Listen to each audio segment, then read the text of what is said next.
Doctor Sachin Raj అత్యాధునిక world class physiotherapy treatment తో అన్ని రకాల నొప్పులకు శాశ్వత పరిష్కారం. తిరుపతి నేను క్యాంప్కి వెళ్తున్నాను అన్నారు. ఈయన వెళ్ళిన ఒక 1 అవర్ కి ఆమె డోర్ లాకేస్తుంది.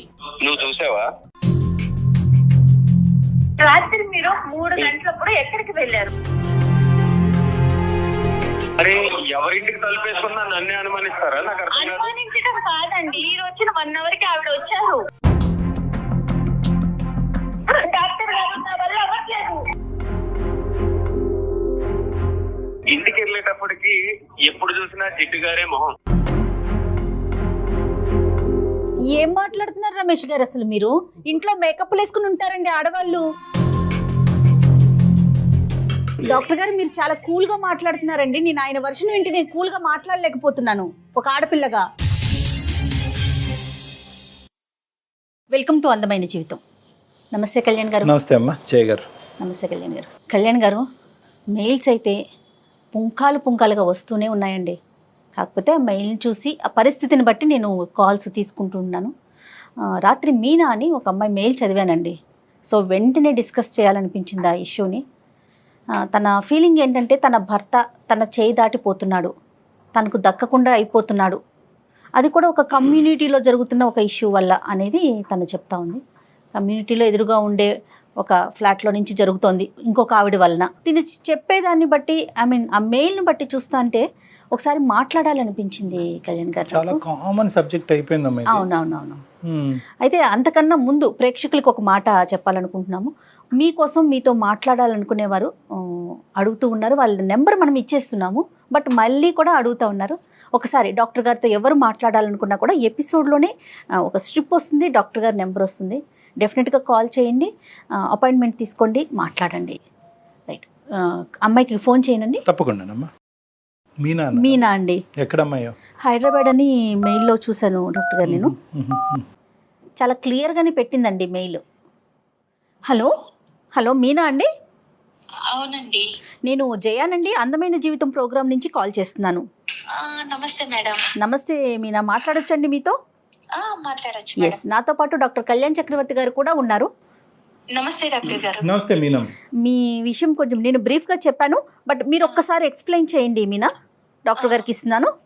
ఇవ్వండి మేడం. మీనా నమస్తే అమ్మా. చెప్పండి అమ్మా. నమస్తే డాక్టర్ గారు. నమస్తే అమ్మా. నమస్తే. ఎంతమ్మా మీ ఏజ్ ఎంత? ఎక్కడి నుంచి మాట్లాడుతున్నారు? నా ఏజ్ 35 అండి. మేము వైజాగ్ నుంచి మాట్లాడుతున్నాం. పెళ్ళయి 8 years అయింది. 8 సంవత్సరాల నుంచి ఎప్పుడు అనుమానం లేదు. నాకు ఒక 6 నెలల నుంచి నా భర్త మీద కొంచెం అనుమానం స్టార్ట్ అయింది. దాని గురించి నేను మీ అందమైన జీవితం ప్రోగ్రామ్ చూసి మెయిల్ చేశాను మేడం కి. చెప్పండి మీనా, అనుమానం రావటానికి గల అంటే ఏ ఇష్యూస్ ద్వారా మీకు అనుమానం వచ్చింది? ఎలాంటి అంశాలను చూసారు ఏంటి? ఒక 6 నెలల నుంచి నా ఎదురు ఒక అమ్మాయి వచ్చేసింది. ఆమె చాలా అందంగా ఉంటది అనమాట. ఓకే. ఆమెని చూస్తుంటే ఇంకేంటంటే ఆమెను చూడటము, ఆమె తిని చూడటము, ఇలా కొంచెం అనుమానం స్టార్ట్ అయింది నాకు. స్టార్ట్ అయినాక తను కిందకి వెళ్ళి పిల్లల్ని స్కూల్ కి తీసుకెళ్లటం, అక్కడ మళ్ళీ వాళ్ళిద్దరు కలిసి మాట్లాడుకోవటం, జస్ట్ మామూలుగా క్యాజువల్ గా తీసుకున్నా. తర్వాత అనుమానం అనేది ఎక్కువైపోయింది. అదొక క్లారిటీ అనేది నాకు కన్ఫ్యూజన్ చేసి నాకు అసలు ఏంటి వీళ్ళిద్దరి మధ్య ఏం జరుగుతుంది అని అబ్జర్వ్ చేస్తూ ఉన్నాను అనమాట. ఓకే. అబ్జర్వ్ చేయటము, వీళ్ళు కిందకెళ్ళి నవ్వుకోవటం, మాట్లాడటం, పిల్లల్ని బస్ ఎక్కించినాక మళ్ళీ కిందే టైం స్పెండ్ చేయటం, ఇలా జరుగుతూ ఉంది మేడం. ఓకే. అసలు నేను ఒక క్లారిటీకి రాలేకపోయాను. పిల్లలండి? పిల్లలు ఒక బాబు నాకు. ఓకే. క్యాజువల్ గా మాట్లాడుకోవటం అంటే ఇప్పుడు పిల్లల్ని ఎక్కించేసాక ఎంతసేపు మాట్లాడుకుంటాం? ఒక 2 నిమిషాలు, 3 నిమిషాలు, 5 నిమిషాలు, లేదా 10 నిమిషాలు, ఒక రోజు? అది ఎవరైనా మేడం మాట్లాడుకుంటారు. ఓకే, హాయ్ అండి బాగున్నారని ఎవరైనా అడుగుతారు, కాదనట్లేదు. రెగ్యులర్ గా జరుగుతా ఉంది. రెగ్యులర్ గా వీళ్ళు బస్ ఎక్కించడానికి వెళ్తారు. వెళ్ళి ఇద్దరు అపార్ట్మెంట్ అందరు ఎటు వాళ్ళు అటు వెళ్ళిపోయినా కూడా వీళ్ళిద్దరు నుంచొని మాట్లాడటం, నవ్వుకోవటం, పైకి కలిసి రావటం, ఇది చూస్తున్నాను మేడం. నేను పైన బాల్కనీలో ఉండి చూస్తూ అబ్జర్వ్ చేస్తున్నాను. మీనా అమ్మాయి వయసు ఎంత ఉంటుంది?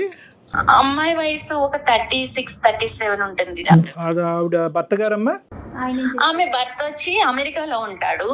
ఇది వచ్చి ఇక్కడ నుంచొని అపార్ట్మెంట్ లో ఉన్న వాళ్ళు ఎవరు దొరుకుతాడా ఏంటా అని చూసి నా భర్తే దొరికాడు దానికి. అయ్యా. ఆమెకి పిల్లలు ఉన్నారండి? పిల్లలు ఒక బాబు ఉన్నాడమ్మా. Okay okay. మీరు అంటే ఒకే అపార్ట్మెంట్స్ కదా, మాట్లాడుకోవటం, మీరు ఆవిడతో మాట్లాడటం కానీ ఇరుగు పొరుగు కదా, అట్లా ఏమన్నా ఉందా? ఏం లేదండి, నేను హాయ్ కనిపిస్తే హాయ్ బాయ్ అనుకుంటాం అంతే. ఇంత క్లోజ్ గా గానీ నా హస్బెండ్ తో ఉన్నంత క్లోజ్ నాతో ఉండదు. ఆయన అక్కడుండి సంపాదిస్తూ మరి దేన్ని పెళ్లి చేసుకొని ఆయన ఎక్కడ కులుకుతున్నాడో ఇదైతే నా మొగుడ్డు కులకటం మొదలు పెట్టేసి. సరేలే అమ్మ, అంత పెద్ద కంక్లూజన్స్ కొద్దిలే తల్లి మీనా అమ్మ. అసలు నా బాధ నేను ఎవరికి చెప్పుకోవాలో కూడా తెలియట్లేదు. ఇంట్లో నా ఫ్యామిలీని చూసుకోవాలి, నా అత్త మామని చూసుకోవాలి, అక్కడ నా భర్తను చూసుకోవాలి, ఎవరిని చూసుకోవాలో నాకు అసలు పిచ్చి పట్టిపోతుంది డాక్టర్ గారు. మీ అత్తయ్య మావయ్య కూడా మీతోనే ఉంటారా మీనా? అవును డాక్టర్ గారు. ఇది కాకుండా ఏంటమ్మా, ఓకే బస్సుకు వరకు వెళ్ళి తిరిగి వచ్చేది ఒక్కటేనా? దాన్ని బట్టే నేను మీరు కులుకుతున్నారు అనే పెద్ద మాట వాడుతున్నారు, ఇంకేమన్నా చూసారా? లేదు డాక్టర్ గారు, నేను చూశాను. తిరుపతి నేను క్యాంప్కి వెళ్తున్నాను అన్నారు. ఈయన వెళ్ళిన ఒక 1 hour కి ఆమె డోర్ లాకేస్తుంది. ఆవిడ క్లారిటీ ఇంకేంటంటే వాళ్ళు వెళ్ళిపోయారు తిరుపతి, వాళ్ళ బాబు ఆమె. మళ్ళీ మరుసటి రోజు వచ్చేసరికి 2 days తర్వాత ఈయన ముందు వచ్చారు. తర్వాత ఆమె డోర్ ఓపెన్ ఉంది. అంటే తిరుపతి అంటే మీనా ఎవరైనా వెళ్ళొచ్చు, ఎప్పుడైనా వెళ్ళొచ్చు కదా. వెళ్ళొచ్చు మేడం, ఆమె ముందన్నా వెళ్ళొచ్చు, తర్వాత అయినా వెళ్ళొచ్చు. ఈయన వెళ్ళిన టైంలోనే ఎందుకు వెళ్ళాలి? కాదు మీనా, కోఇన్సిడెంట్ కి అనుకోవటానికి లేదంటారా? కోఇన్సిడెంట్ ఏముంది మేడం, ఈయన వెళ్ళిన టైంలో వెళ్ళారు, వచ్చారు. ఆమె కొడుక్కి గుండు ఉంది. తిరుపతి వెళ్ళి వచ్చినట్టు ఒక క్లారిటీ ఉంది కదా మేడం నాకు. ఇంకా నేను ఏం అడగాలి? ఏం అసలు అడిగితే మేమేం అడగాలి? అదే కదా, ఇప్పుడు మేమేం అడగాలి అన్నది మాకు అనిపిస్తుంది. ఇంకేమన్నా అబ్జర్వ్ చేశారా మీరు? అంటే ఐ మీన్ మేడం, ఇప్పుడు నేను నిన్న నైట్ పడుకున్నాము, 3 గంటలకి నా బెడ్ మీద లేడు. చిన్న బాబు గాని కింద పడితే ఎలా వెతుక్కుంటాము, అయ్యో బాబు కింద పడిపోతాడని. నా భర్త ఎక్కడికి వెళ్ళాడని నేను ఇల్లంతా తిరిగాను, బాల్కనీ చూసాను, వాష్రూమ్ చూసాను, ఎక్కడా లేరు. ఇప్పుడు ఎక్కడికి వెళ్ళారు అని నేను అడగలేను తన్ని డైరెక్ట్. అదేంటమ్మా, ఎందుకు రాత్రి నిద్రలోంచి లేసానండి మీరు పక్కన లేరు, బాబు దొల్లిపోతాడు అన్నది కూడా మీరు చూసుకోలేదు, ఎక్కడున్నారని ఒక మాట అడిగితే తప్పేముంది? తన మీద అనుమానం స్టార్ట్ అయిపోయినాక నేనేమన్నా అడిగితే ఇంకా నా మీద ఎక్కడ గొడవ పడేసి ఎక్కడ అల్లరి చేసుకొని మన పరువు ఎక్కడ పోయిద్దో, అత్తయ్య మామయ్య వాళ్ళు ఎక్కడ బాధపడతారో నాకు పిచ్చి పడుతుంది డాక్టర్ గారు. అసలు అలా కదమ్మా, పట్టట్లేదు. అవునమ్మా తల్లి, నీ ప్రాబ్లం నాకు అర్థం అవుతుంది. కానీ ఒక క్లారిటీ తెచ్చుకోకుండా నీ ఆరోగ్యం పాడవుతుంది, నీకు తల తిరుగుతుంది, తల బరువు అవుతుంది, నీకు పిచ్చి పట్టినట్టు అవుతుందని నువ్వు అంటున్నావు. ఇప్పుడు అనుమానం అనేటటువంటి క్లారిటీ నేను తన్ని డైరెక్ట్ అడగలేకపోతున్నాను డాక్టర్ గారు, అందుకే నేను మీ వరకు వచ్చాను. అడగటం వేరు, గొడవ పెట్టుకోవటం వేరు. చాలా మంది ఏమనుకుంటారు అంటే కనుక, అరే బహుశా నేను అడిగితే కనుక అతను ఇంకా అవమానం ఫీల్ అయ్యి నా మీద ఏమన్నా తెచ్చుకుని గొడవలు. అలా కదా, ప్రతి చోట ఏంటంటే సైకలాజికల్ మైండెడ్నెస్ అని అంటూ ఉంటాం. ఆడవాళ్ళందరికీ చెప్పేది ఏంటంటే మైండెడ్నెస్ అంటే ఇది ఖచ్చితంగా నిజం అనే ఉద్దేశంతో మీరు అడిగితే ఖచ్చితంగా అక్కడ గొడవ అవుతుంది. కాదు ఇలా జరిగి ఉండొచ్చేమో, నా భర్త ఇలా తప్పు చేసి ఉండడు, నా కళ్ళే తప్పు చూస్తున్నాయి అనేటటువంటి ఆలోచనతో అడిగితే కనుక అడిగేటటువంటి విధానం, పద్ధతి, శైలి కూడా డిఫరెంట్గా ఉంటుంది. మీ భర్త గురించి అందరికంటే వాళ్ళ తల్లిదండ్రుల తర్వాత బాగా ఎరిగినటువంటి వ్యక్తి ఎవరన్నా ఉన్నారు అంటే కనుక మీ మనసే. అవును కదా, 8 years ప్రయాణంలో ఇంతకు ముందు ఎప్పుడనే మీ భర్త గురించి ఇటువంటి సంఘటనలు, సందర్భాలు జరిగినాయా? జరగలేదు. ఎప్పుడు అనుమానం పడేటటువంటి భార్య స్థానంలో మీరు ఉన్నారా? కాదు. మరి అలాంటప్పుడు ఈ ఒక్కసారి మీకు ఇలా అనిపించిందండి, నా కళ్ళు తప్పు చూసినాయా, నా చెవులు తప్పు విన్నాయా అనేటటువంటిది మీరు తప్పుగా ఆలోచించారు అనే విధంగా అడిగితే కనుక ఏ గొడవ ఉండదు. అంటే మీరు చేయలేకపోతున్నారు, మాకు ఫోన్ చేశారు, అది వేరే విషయం. మీ తరపున మేము మీతో మాట్లాడటానికి రెడీగానే ఉన్నాం. కానీ సహజంగా ఎవరైనా ఆడవాళ్ళు ఉంటే కనుక ప్రతి సందర్భంలో సుమన్ టీవీ లాంటి ఒక ప్లాట్ఫామ్ దొరుకుతుంది, వాళ్ళ ద్వారా అడిగిద్దాము, వాళ్ళ ద్వారా తెలుసుకుందాం అనేది కాకుండానే అడిగేటటువంటి శైలి, విధానం ప్రేమపూరితంతో నిండి ఉంటే కనుక అది తప్పుగా భావించే అవకాశం లేదు అని నా భావం. అది ఈ మధ్య ఏమన్నా అడిగితే విసుక్కుంటున్నాడు, ప్రతి చిన్న విషయానికి చిరాకు పడుతున్నాడు, నాకు పిచ్చి పడుతుంది, ఏడుపు వస్తుంది, ఏం చేయాలో తెలియట్లేదు. ఒకటైతే నిజం కదా తల్లి, అంటే ఖచ్చితంగా ఒక ట్రాన్సిషన్, ఒక చేంజ్ అయితే మీ భర్తలో మీకు కనిపించింది, వచ్చింది, ఖచ్చితంగా వచ్చింది. నాకైతే తనని అడగాలని ఉంది డాక్టర్ గారు, నా తల బద్దలైపోతుంది అసలు. నాకు అసలు తన్ని అడిగితే ఎక్కడ ఇష్యూస్ అయ్యి ఎక్కడ గొడవలు అవుతాయో, నేను ఇంత ప్రేమించాను తిన్ని. బహుశా ఇది అబద్ధమే అవ్వాలని మీ అందరం కోరుకుంటున్నాం. మీ అత్తమామలకి ఏమైనా తెలుసమ్మా? తెలీదు డాక్టర్, నేను ఎవరికి చెప్పలేదు. మన ఇంట్లో లేకుండా, బాల్కనీలో లేకుండా, నువ్వు కిచెన్ లో లేకుండా ఎక్కడికి వెళ్ళావు అని ఒక్క మాట అడగలేక నాలో నేను సతమతం అయిపోయి నాకు అసలు ఎవరికి చెప్పాలో తెలియట్లేదు. నేను ఎంత బాధపడుతున్నానంటే డాక్టర్ గారు, నాకు ఏ పని చేయాలనిపించట్లేదు. ఇప్పుడు నువ్వు ఓకే కదమ్మా, అంటే మా ద్వారా నువ్వు క్లారిటీ తీసుకోవటం అనేది రేపొద్దున మీ ఇద్దరి మధ్య, అంటే మేము యూజువల్గా చాలా సెన్సిటివ్గా మాట్లాడతాం ఇలాంటి ఇష్యూస్, నాకు ఉండేటటువంటి ఎక్స్పీరియన్స్తో కొద్దిగా బ్యాలెన్స్డ్గానే మాట్లాడతాం. బట్ యు ఆర్ 110% కాన్ఫిడెంట్ కదమ్మా మేము ఈ ప్లాట్ఫామ్ ఆ విధంగా వాడుకోవచ్చు అని? వాడుకోవచ్చు డాక్టర్ గారు. Okay okay. తర్వాత ఇంకో లాస్ట్ క్వశ్చన్ అమ్మా, ఇది కొద్దిగా sensitive and private issue. Physical intimacy ఎలా ఉందమ్మా మీ ఇద్దరి మధ్యన? అది తగ్గిందా? తగ్గిందండి. తను ఇప్పుడు ఇదివరకు ఉన్నంత ప్రేమ లేదు నాకు. మరి ఒకసారి మాట్లాడదామా మీనా? నిజాల్లాగే అనిపిస్తుందమ్మా, కానీ అబద్ధాలు అవ్వాలని కోరుకుంటున్నాను. ఒకసారి కలుపుదామమ్మా. లైన్ కలుపుతారండి మీరు ఆయనతో? కలుపుతాను డాక్టర్. కాన్ఫిడెన్స్ లోకి ప్లీజ్. తీసుకుంటారు. మీరు మాట్లాడే వ్యక్తి మీ కాల్ ని హోల్డ్ లో పెట్టారు. ఆయన్ని కనెక్ట్ అయితే రీజన్స్ చాలా తక్కువ అనిపిస్తున్నాయి కళ్యాణ్ గారు నాకైతే. జస్ట్ కింద మాట్లాడుకోవటం సరే, నైట్ మిస్ అవటం అనేది మీరు నిజంగా ఆలోచించాలి. హలో హలో, ఏమండి, చెప్పు. ఆఫీస్ లో ఉన్నారా? చెప్పు. నేను మిమ్మల్ని ఒకటి అడగాలనుకుంటున్నానండి. అదేదో ఇంటికి వచ్చాక అడగచ్చుగా. ఆఫీస్ లో ఉన్నారు, ఫ్రీగానే ఉన్నారని ఈ టైంలో కాల్ చేస్తాను మీకు. నేను ఏం అడగాలి? మీరు రాత్రి ఎక్కడికి వెళ్ళారు? రాత్రి 3 గంటలకి నా పక్కన లేరు.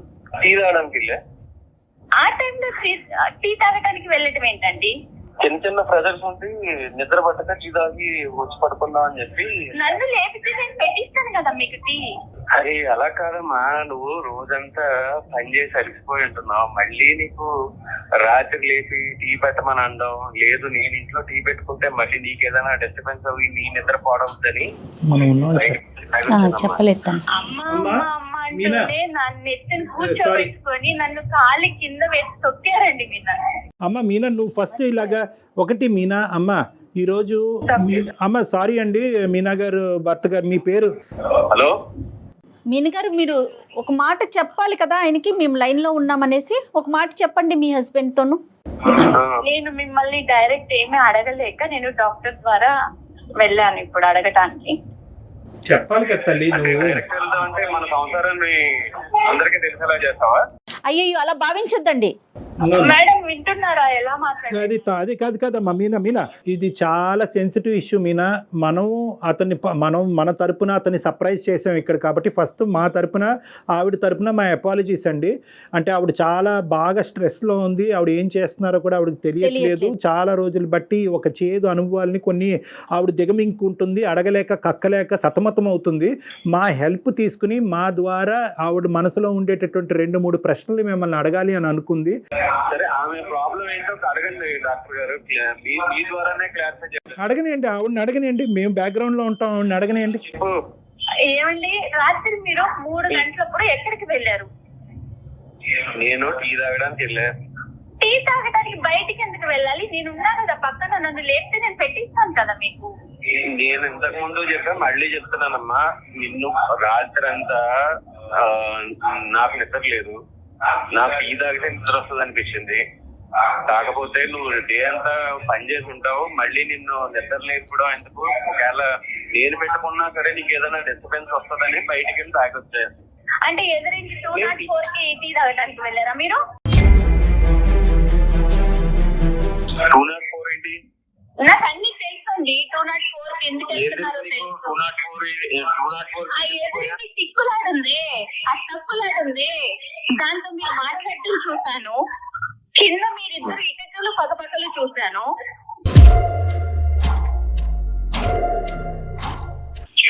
మేమిద్దరం ఏకైకలు పక్కపక్కలు ఇప్పుడు పిల్లల్ని స్కూల్ కి డ్రాప్ చేయడానికి వెళ్ళినాక 15 నిమిషాలకు పైకి వస్తున్నారు మీరు. మొత్తం అడిగేస్తున్నారు. చెప్పండి సార్. సార్, మా బాబుని నేను స్కూల్ బస్ ఎక్కించడానికి తీసుకెళ్తాను సార్. అవునండి, తప్పలేదు. అట్ ద సేమ్ టైం ఎవరో వస్తారు వాళ్ళ పిల్లల్ని ఎక్కించడానికి, వాళ్ళకి నాకు సంబంధం పెడితే ఎలా డాక్టర్? డాక్టర్ గారు, ఇప్పుడు అందరూ చాలా మంది వెళ్తారు, ఎటు వాళ్ళకి పిల్లల్ని తీసుకొని బస్ ఎక్కించేసి వెళ్ళిపోతారు, వీళ్ళిద్దరే ఉంటారండి డాక్టర్ గారి కింద. అరే, ఒక కమ్యూనిటీలో ఉండేవాళ్ళు హాయ్ బాయ్ కామన్ గా మాట్లాడుకుంటారు. అవునండి, కమ్యూనిటీలో ఉంటే చాలా మంది మగవాళ్ళు ఉంటారు కదా, ఆవిడతోటే ఎందుకు మాట్లాడాలి మీరు? అతని భావాన్ని చెప్పనివ్వండి, నెంబర్ 1. నెంబర్ 2 ఏంటంటే, మీకు మోస్ట్గా అంటే చాలా క్లోజ్గా ఈ పరిస్థితిని నేను చూడటం వల్ల వాళ్ళిద్దరి మధ్యన సంబంధం ఉంది అనేటటువంటి ఇష్యూ మీ మనసులో ఏదైనా ఉంటే మీ నగర్ అది స్ట్రైట్ ఫార్వర్డ్గా అడగండి. ఇలాంటిదే కాదు డాక్టర్ గారు, ఈయన తిరుపతి వెళ్తున్నాను క్యాంపు అని చెప్పినప్పుడు ఈయన వెళ్ళిన గంట కల్లా ఆవిడ వెళ్ళారు. నువ్వు చూసావా? నేను చూసాను. ఎదురింటి లాక్ ఉంది, ఫస్ట్ లాక్ తీసుంది, తర్వాత లాక్ వేసింది. అరే ఎవరింటికి తలుపేసుకున్నా నన్నే అనుమానిస్తారా? నాకు అర్థం కాదు. అనుమానించడం కాదండి, మిమ్మల్ని మళ్ళీ 2 days బ్యాక్ తర్వాత వచ్చాక మీరు వచ్చిన 1 hour కి ఆవిడ వచ్చారు. అంటే నేను వచ్చిన 1 hour కి వస్తే మళ్ళీ అవునండి, వాళ్ళ బాబుకి గుండుంది, వాళ్ళు కూడా తిరుపతి వచ్చారని క్లారిటీ ఉంది నాకు. అయ్యో డాక్టర్ గారు క్లారిటీ ఉంది నాకు, వాళ్ళు తిరుపతి వెళ్ళారు అన్నది. మమ్మల్ని తీసుకెళ్ళమంటే వెళ్ళలేదు, భార్యాభర్తలాగా వెళ్ళి వాళ్ళ బాబుని వేసుకొని తిరుపతి వెళ్ళొచ్చారు. డాక్టర్ గారు నేను వెళ్ళింది తిరుపతి వెళ్ళిన మాట వాస్తవం. నేను ఆఫీస్ పని మీద వెళ్ళా అంతే తప్ప ఆమె నేను తిరుపతి తీసుకెళ్ళడం ఏంటి డాక్టర్ గారు? ఆవిడ ఉద్దేశంలో ఏంటంటే 2 things, ఓన్లీ 2 things. ఇప్పటి వరకు మా భర్త మీద నాకు 210% గ్యారంటీ ఉందండి, నమ్మకం ఉందండి. ఇంత అభిమానంగా ఇంత ఆప్యాయతగా కుటుంబం ఆఫీస్ తప్ప ఇంకో ప్రపంచం తెలియనటువంటి భర్తతో నేను ఎంతో అదృష్టవంతురాలనండి. కానీ ఈ డౌట్ ఏదైతే ఉందో అంటే దీన్ని కూడా మనం ఎప్రిషియేట్ చేయాలి. ఈ డౌట్ అనేటటువంటిది ఒక అనుమానమైనటువంటి భార్య జీవితాంతం 8 సంవత్సరాలు బట్టి నన్ను అనుమానంతో చంపేస్తుంది అనేటటువంటి భార్య దగ్గర నుంచి రావట్లేదండి.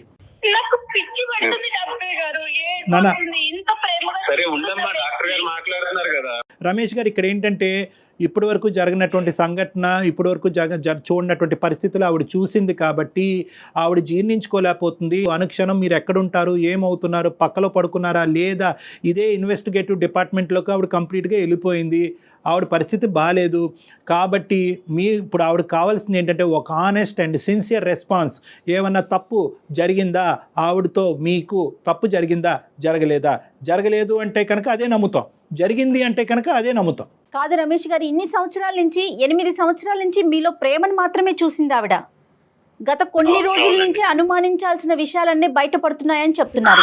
ట్రాన్సిషన్ మేడం అస్సలు నన్ను ఒక్క మాట అంటే చిరాకు పడుతున్నాడు, మంచి నీళ్ళు ఇచ్చినా చిరాకు పడుతున్నాడు, షూ తొడుస్తున్నా చిరాకు పడుతున్నాడు, అది పట్టుకోలేకపోతున్నాను మేడం. నేను అంత ప్రేమించిన భర్త అలా చిరాకు పడుతుంటే. డాక్టర్ గారు రమేష్ చెప్పండి రమేష్. మాట నేను చెప్తానండి, ఇంటికి వెళ్ళేటప్పటికి ఎప్పుడు చూసినా జిడ్డు గారే మొహం, ఏ విధమైన అట్రాక్షన్ ఉండదు.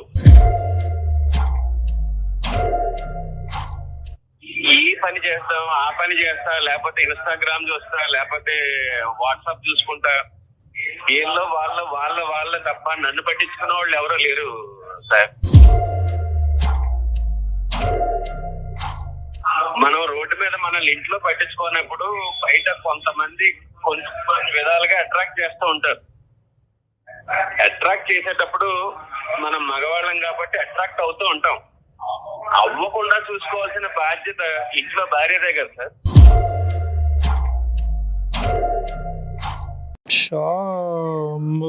రమేష్ ఆయన వర్షన్ ఆయన చెప్పాడు కదా. ఉండమ్మా మీనా, ఒక్క నిమిషం నీ వర్జన్ చెప్ది కానీ. ఏం మాట్లాడుతున్నారు రమేష్ గారు, అసలు మీరు ఇంట్లో మేకప్లు వేసుకుని ఉంటారండి ఆడవాళ్ళు. సడన్ గా 8 సంవత్సరాల తర్వాత ఒక భార్య జిడ్డు మొహంతో కనిపిస్తుంది అనే ఫీలింగ్ మీకు వచ్చింది అంటే రమేష్, ఖచ్చితంగా ఇక్కడ జిడ్డు మొహం కంటే అక్కడ ఏదైనా అట్రాక్షన్ ఎక్కువైందా అన్నది మనం ఆలోచించుకోవాలి. ఒక్కసారి మీరు ఆలోచించండి రమేష్, మీరు ఏం మాట్లాడుతున్నారు. మీరు ఫస్ట్ ఆఫ్ ఆల్ ఏంటంటే అక్కడ ఒక అట్రాక్షన్ కనిపించిన తర్వాత ఇక్కడ డిస్ట్రాక్షన్ మొదలైందా, లేదంటే ఇక్కడ ఈ డిస్ట్రాక్షన్ మొదలైన తర్వాత అక్కడ అట్రాక్షన్, ఏదైనా తప్పేలేండి, ముందేంటి వెనకట్లే, కానీ రెండు తప్పులే. డాక్టర్ గారు మీరు చాలా కూల్ గా మాట్లాడుతున్నారండి. నేను ఆయన వర్షన్ వింటే నేను కూల్ గా మాట్లాడలేకపోతున్నాను ఒక ఆడపిల్లగా. పెళ్ళైన కొత్తలో మొహం బాగుంది, ఇప్పుడు పిల్లలు అత్త మామ అందరినీ చూసుకుంటా నీకు పెళ్ళైనప్పటి నుంచి నువ్వు అలాగా ఉన్నావు. నాకు ఇంత ఆపర్చునిటీ లేదు. నా మొగుడు అమెరికాలో ఉంటే నేను కూడా దానిలాగే చిచ్చి అలా మాట్లాడకండి మీనా, అలా మాట్లాడకండి.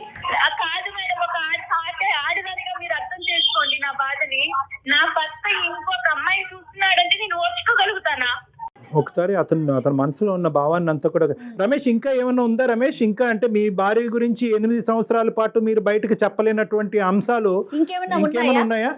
ఏమీ లేదు సార్. ఇంటికి వచ్చేటప్పటికి ఆ జిడ్డు మారే మొహం కాకుండా. దయచేసి ఆ మాట అనకండి రమేష్, ప్లీజ్. Sorry madam. మా సారీ ఎందుకండి బాబు? అవునండి, మొహం జిడ్డు దారితోనే ఉంటది.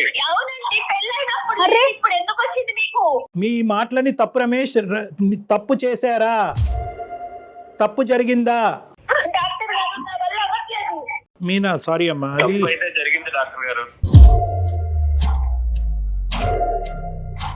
చూడండి డాక్టర్ గారు ఎలా చెప్పుకొని ఒప్పుకున్నాడు. నాది క్లారిటీ అదే చెప్తున్నాను మీకు. తప్పు జరిగింది అనేటటువంటిది సమర్థించుకుంటున్నారా రమేష్? పశ్చాత్తాపం పొందుతున్నారా ఇప్పటికైనా రమేష్? పశ్చాత్తాపమే పొందుతున్నానంట. ఆ అమ్మాయి గుండె పగిలి చచ్చిపోద్దయ్యా. ఆ అమ్మాయిని ఒక పనికిరాని వస్తువులాగా ఇన్ని రోజులు ఆ అమ్మాయిని ఒక టిష్యూ పేపర్ లాగా వాడుకుని ఇప్పుడు సడన్గా టిష్యూ పేపర్కి జిడ్డు పట్టింది కాబట్టి పక్కన పడేస్తున్నాను అనేటటువంటి మాట మాట్లాడుతూ నీకంటే బయట వేరే అట్రాక్షన్ దొరికింది కాబట్టి ఆ అమ్మాయితో నేను కులుకుతున్నాను. సారీ, నేను ఈ మాటలు ఎప్పుడు వాడలేదు. కానీ ఈ విధమైనటువంటి ఆ అంశాన్ని సుమన్ టీవీ ద్వారా మేము ఈ బ్రేకింగ్ న్యూస్ ఆ అమ్మాయికి అందించడం అనేది మేము చాలా బాధపడుతున్నాం రమేష్. రమేష్ గారు వేరే రకంగా భావించొద్దు, అసహ్యంగా అనిపిస్తోందండి వినటానికే. డాక్టర్ గారు నేను ఒక్కటే అడుగుతా డాక్టర్ గారు, తను ఇంకా ఫైనల్ గా ఒక్కటే అడగాలనుకుంటున్నాను. చెప్పు నాన్న. చెప్పు. ఏ రోజన్నా నేను మీకు ఏ విషయంలో అయినా తక్కువ చేశానా? లేదు. మరి ఎందుకు జిడ్డు మొహం వచ్చింది? ఈ 8 years లో మీకోసమే కదండి నేను. ఒకటి రమేష్ ఇది చాలా ఇరిటేటింగ్గా ఉంది. ఏమండి మీ భార్యని ఏమండి మీ ఇన్ షర్ట్ బాగా చేసుకోండి, చొక్కా ఇస్త్రీ చేసుకోండి అని చెప్పేటటువంటి ధైర్యం ఆవిడకున్నప్పుడు నువ్వు నీట్గా తయారవు అని అడగటాన్ని అనే హక్కు మీకు లేదా? ఏకంగా అక్రమ సంబంధాలు పెట్టేసుకోవటమేనండి జిడ్డు మొహాలు కనిపిస్తున్నాయి కాబట్టి? ఇంతేనా జీవితం అంటే? ఇంతేనా బంధం అంటేనే? ఇంతేనా పెళ్ళి అంటే? మారదు డాక్టర్ గారు. సార్ ఎలా చెప్తారండి మీరు మారినాలని? మీరు చెప్పి చూసారా? ఏ రోజున నాకు చెప్పారా? మీరు చెప్పేదేంటండి? చెప్తే రెడీ అవుతా అమ్మాయి? చెప్తే మీకు కావాల్సినటువంటి విధంగా ఉండదా? ఇంత కష్టాన్ని కొని తెచ్చుకుంటుందా? పెళ్ళైనప్పుడు ఎలా ఉన్నారో, ఒక 8 ఏళ్ళు సంసారం చేసి ఒక పిల్లోడికి తల్లి అయిన తర్వాత కూడా అలానే ఉంటారండి ఆడవాళ్ళు. ఇక్కడ ఎలా ఉంటాము డాక్టర్ గారు? అత్త మామలకి సేవ చేసుకోవాలి. పెద్ద అత్తయ్య. అమ్మాయి సామాన్య గృహిణి, ఎలా ఉంటారండి? నేను ఏదో చూసుకుంటాను. అమ్మ, ఇలాంటి సంఘర్షణలు జీవితంలో చాలా కామన్. బ్యాడ్ లక్, ఇది బ్యాడ్ లక్ కాదనట్లేదు. కానీ ఈ రోజు నుంచి అయినా కూడా రమేష్లో ఏమైనా మార్పు వచ్చిందా, కనువిప్పు కలిగిందా అనేటటువంటి అంశం అతను తెలుసుకోగలిగితే కనుక ఏ ప్రాబ్లము లేదమ్మా. కాదు, నేను చేసినటువంటిది తప్పు కాదు, దీన్ని వెనక అనేటటువంటి తన తప్పుని సమర్థించుకునేటటువంటి తత్వం అతనికి ఉంటే కనుక బహుశా జీవితంలో చాలా కష్టాలు వచ్చే అవకాశం ఉన్నాయి. నేను తప్పు చేశాననే పశ్చాత్తాపం ఉంది. రైట్. మరి జిడ్డు మొహం ఇవి నీట్గా తయారవలేదు, ఇవన్నీ ఎందుకు వచ్చినాయండి? అంత చక్కగా చేసి ఇంతవరకు మీకు తన జీవితాన్ని త్యాగం చేసేటటువంటి ఒక ఆడదాని గురించి అసలు మీకు నోరు ఎలా వచ్చింది అలా మాట్లాడటం గురించి? నేను తప్పు చేశాను కదా డాక్టర్ గారు, నేను ఇలా ఉంది నా అందాన్ని కూడా నేను మర్చిపోయాను. నేను తప్పు చేశాననేటటువంటి భావంతో బాధపడి ఒక డిఫెన్స్ మెకానిజం ఉపయోగిస్తున్నాడు. ఏంటంటే నేను తప్పు చేశాను కదా, ఆ తప్పుకి ఇదిగో నువ్వే కారణం అని చూపెట్టేటటువంటి ప్రయత్నం చేస్తున్నాడు. కానీ అతనిలో ఒక మంచితనం ఉంది, మార్పు వచ్చేదానికి అవకాశం ఉంది. అతను కేవలం నీ సైడ్ ఏదో చూపెట్టాలి కాబట్టి, అతను తప్పుని సమర్థించుకోవాలి కాబట్టి మాట్లాడేటటువంటి మాటలే. నువ్వు చేసినటువంటి ఇప్పుడు వరకు నువ్వు చేసినటువంటి ఏ కార్యక్రమం కదా మీ అత్తగారికి కానీ మీ భర్తకు కానీ అందరూ సమర్థిస్తారు. మీ భర్త గారికి కూడా బాగా తెలుస్తుంది, రమేష్ కూడా బాగా తెలుస్తుంది. ఫైనల్ గా మీరు ఏం చెప్తారు చెప్పండి, మీ ఒపీనియన్ చెప్పండి. మీరు ఏం చేయదలుచుకున్నారు? ఆ అమ్మాయి కాన్ఫిడెన్స్ ఇవ్వండి, ఒక నమ్మకం ఇవ్వండి. ఇక మీదట ఇలాంటి తప్పు అయితే జరగదు. నేను నీకు మాట ఇస్తున్నా, ఇప్పుడున్న మన ఫ్లాట్ సేల్ చేసి వేరే ప్లేస్ కి మనం షిఫ్ట్ అయిపోదాం. మన సొంత ఫ్లాట్ వదులుకొని మనం ఎందుకు వెళ్ళాలి చెప్పండి ఒక్కటి. నో రమేష్, ఇక్కడ ఏంటంటే ఒకటి నిజంగా ఫ్లాట్ మారేటటువంటి అవకాశం ఉంటే కనుక ఖచ్చితంగా that is a good solution for the problem. తను ఏం చెప్పాలనుకుంటున్నారు నాకు తన నోటి వెంట వినాలని నేను మీకు ఫోన్ చేశాను. అదే చెప్పారు మీనా, రమేష్ గారు అదే చెప్తున్నారు. మీనా రమేష్ గారు నాకంటే మించినటువంటి సొల్యూషన్ చెప్పారు. అంటే ఎవరు చెప్పరు, సొంత ఫ్లాట్ అమ్మేసుకుని వేరే దానికి వెళ్ళిపోదామని అన్నారు. డాక్టర్ గారు నేను తను ఏదో బాధ పెట్టాలని నేను అడగాలని కాదు. నాకు ఒక క్లారిటీ, నా మనసు తను నేను ఎంత ఇష్టపడుతున్నానో నాకు తెలుసు, తనకి తెలుసు. అది అర్థమవుతోంది మీనా, అర్థమవుతోంది. కానీ అతను ఇప్పుడు ఇచ్చినటువంటి ప్రామిసెస్లో ఒక సిన్సియారిటీ కనిపిస్తుంది. తప్పు ఒప్పుకున్నాడు, అతను సిన్సియర్గా అతను అపాలజీ అడిగాడు కాబట్టి క్షమించేటటువంటి ధోరణిలోకి నువ్వు రావాలి. నమ్మకంగా మళ్ళీ మీరు ఇద్దరు కూడా హ్యాపీగా ముందుకు ప్రయాణం కొనసాగించాలమ్మా. సరే డాక్టర్ గారు. ఓకేనా? All the best Meena. అతను అడిగాడని కాదు కానీ నీ గురించి కూడా నువ్వు చూసుకో అమ్మా. Okay, compulsory. All the best, good luck అమ్మా, god bless both of you. Ramesh, all the best and thank you for talking to us. Madam. Okay అమ్మా, ఓకే మీనా, బాయ్. ఈ అమ్మాయి యొక్క ఫ్లెక్సిబిలిటీని మనం అప్రిషియేట్ చేయాలమ్మా. అట్ ద సేమ్ టైం తప్పు చేసినటువంటి రమేష్ని కూడా ఒప్పుకోవటాన్ని కూడా మనం అప్రిషియేట్ చేయాలి. తప్పు చేశాడు, తప్పు చేసినటువంటి వ్యక్తిని ఇంకా ఖండించి తిట్టి పుండి మీద కారం జల్లకుండా అతను మాట్లాడుతున్నాడు. లోపల గిల్టీ ఫీల్ అవుతున్నాడు. గిల్టీ ఫీలింగ్ వల్లే బయటకు ఆ మాటలు చెప్తున్నాడు. అవును అవును. అతని మనస్సాక్షి కూడా తెలుసు భార్య ఎంత సాక్రిఫైస్ చేస్తుందని. కానీ సమాజానికి ఒక పిక్చర్ ఇస్తే కనుక అతను తప్పును సమర్థించుకోవచ్చు అనే డిఫెన్స్ మెకానిజం ద్వారా అతను బ్లైండ్ గా ముందుకెళ్తున్నాడు. ఏదైనా రియలైజ్ అయ్యాడు. అది చాలా సంతోషం అనిపిస్తోంది ఫస్ట్ టైం అయితే. ఉందమ్మా. Thank you so much Kalyan గారు. నమస్తే.